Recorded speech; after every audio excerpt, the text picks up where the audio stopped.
God doesn't live as a person inside of someone. We're all made of God.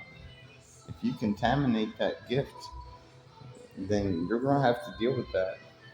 You know, quit sitting around asking for someone else, asking for God, which obviously, has given you plenty. Why would you ask Him to do the things that need to be done? Who are you so righteous and worthy, so fucking self entitled and greedy, unjust? You've been given so much and you've done so little. What have you done to protect your own family? When you go to the grocery store, do you make sure you have healthy food? Do you? Okay. Now, so what are you going to do?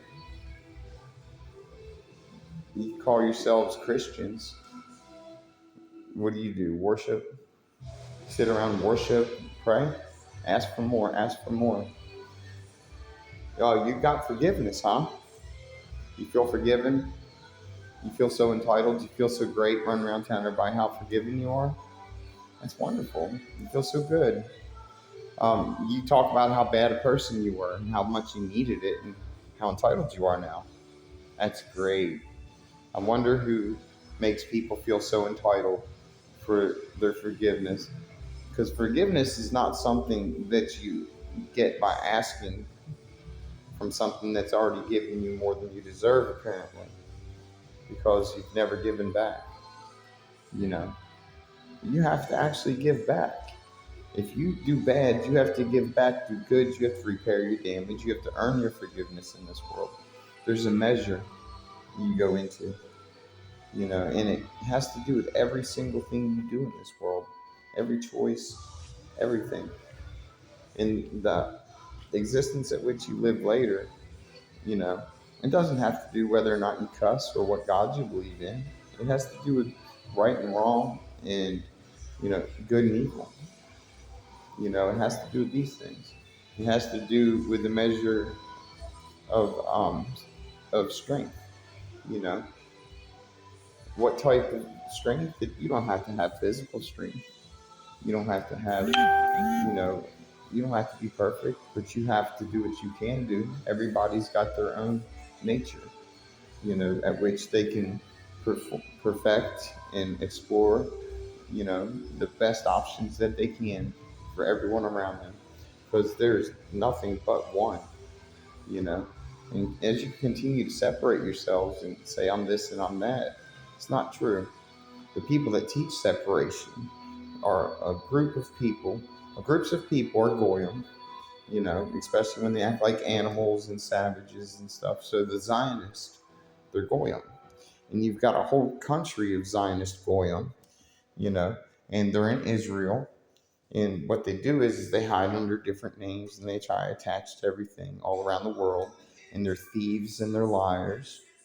And they like to try to scare people, but they have nothing to be scared of. They're pathetic, you know. So that's Zionism in and of itself. It's one of the weakest, most pathetic things you find.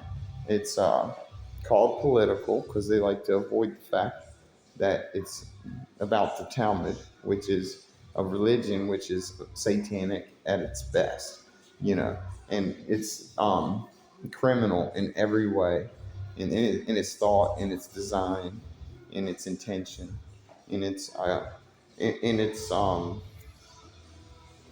promotion of what it says. It should be a banned book, you know, or it should be one of those things that if a man was to agree with, then, and go to an act and partake in such evil, then they should no longer be allowed to be around people that they could harm. They should have to have, a different set of rules and limitations that does not allow the freedom of what it's not a religion. So, it's the opposite. It's the damnation of other people and their religions. It's the imposing of evil on good people and trying to turn them into evil people by harming them, punishing them, and poisoning them, and taking them away from their true path in this world.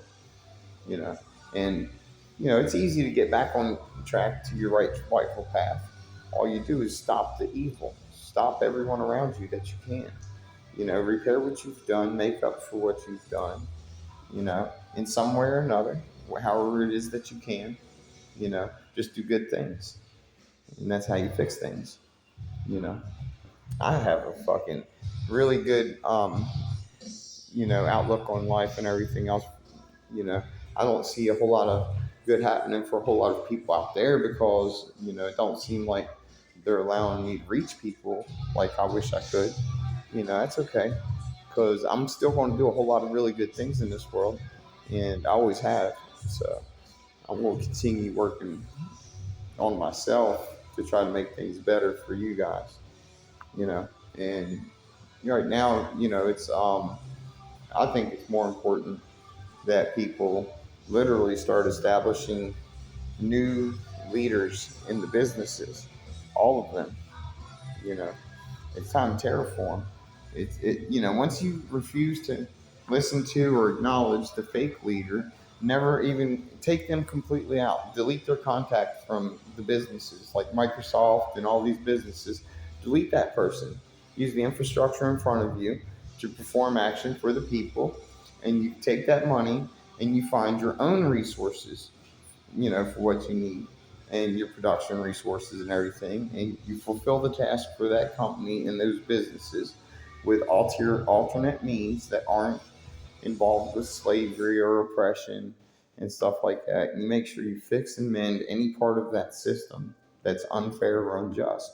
And you got to look deep into the land and the people and where the money's going, who owns what, and everything else. You know, and you got to realize the people in the countries, those are the people that own their land, and their people deserve the money. They don't deserve to be slaved, and they don't deserve $1 a day. They deserve the full infrastructure. They deserve to own the infrastructure, and the profits off that infrastructure should never leave the people who fucking live on the land. That's where the profit goes, directly back to the infrastructure, to the people who work in the actual jobs. You shouldn't have a fucking guy with $100 billion, $500 billion anywhere in this world. They're not sharing the efforts of man. They're stolen, you know. So that's way out of hand. And then these people that do have that kind of money, they don't know how to manage it. They just let it all pile up in a bank account, like they couldn't end homelessness and this and that and all kinds of things, and set up programs to actually do good things in this world, like produce clean drinking water for everybody on earth and systems to deliver it and everything else. It's like there's so many things, so many technologies to produce energy they're scared of. It's like, what? It's, oh wow, just because you want to be greedy, it's like, a regular, if everybody got free power, everybody would probably pay like an extra 1% sales tax, which would probably be more than the fucking power bills, you know? And it's like they don't think, they're not at all, So they're fucking stupid, you know. Anyway, y'all have a great day. And if you subscribe to my account, you'll be able to fucking see my infrastructure-based economy. You'll be able to see all kinds of wild fucking stupid posts I do. Some of them's jokes, some of them ignorant as fuck. You'll love it. All right, you can talk shit about it. Fucking, I'll talk shit back. I don't give a fuck. Or you can support it. I don't care. Send it to somebody you like. Send it to somebody you hate. I don't give a fuck. Just have fun, you know. And I'm not going to make money on this. If I did, I'd give it to the fucking homeless in one way or another. Have a good day. Keep smiling.